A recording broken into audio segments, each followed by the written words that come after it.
right, music fans, welcome back to the Real Music Observer. It's Dave observing real music in real time for real people just like you right there and this guy here. Rumors are now beginning to fly about a possible Deep Purple Ritchie Blackmore reunion for next year. DP has said they want to do a farewell tour, and I think they're serious, although I do think they are still a creative and viable band, sounding just fantastic on their last album, Infinite, which was just re-released again on some sort of digipack where you get all kinds of goodies. Makes for a great Christmas gift, I might add, if you're a Deep Purple fan or know of one.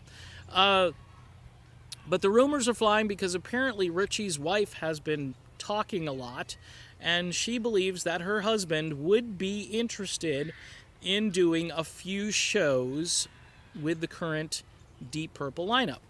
Now, what's awkward, it's kind of like if Steve Perry shows up at a Journey concert and says, hey, I want to be the singer tonight. I know Arnell will step aside.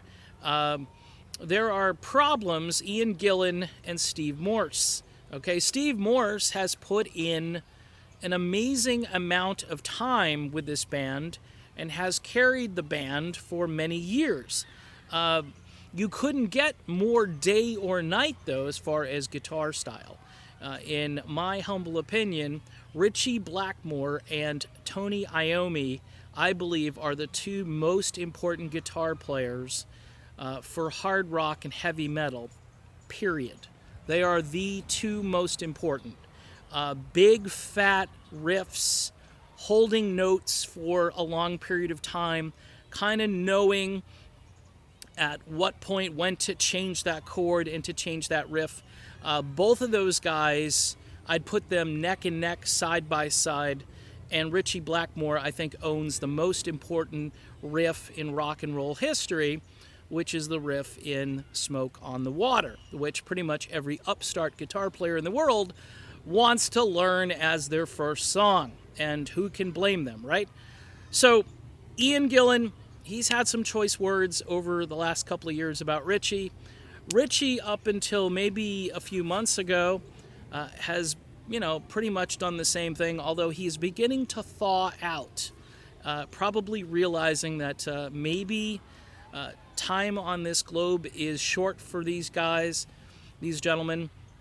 I, for one, think they ought to do it, but again, egos and the aforementioned, hey, what's Steve Morse going to do?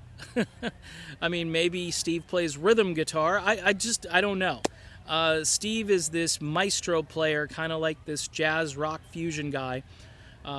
Brilliant guitar player, obviously Dixie Dregs, Kansas. He, deserves to be in a great rock band, and he has been for many years. And he writes well, he plays well, and he was a good fit. He certainly changed the sound of Deep Purple, but a lot of folks still love the way Deep Purple sounds with Steve Morse. So we don't know. I'm throwing it out there. There is a shot that Ritchie Blackmore may play some shows next year with Deep Purple. You'll have to stay tuned and find out if that rumor comes to fruition. In the meantime, this is the Real Music Observer. I'm Dave, and I'll be back, of course, with more real music in real time for real people just like you and just like me. And we'll see you shortly.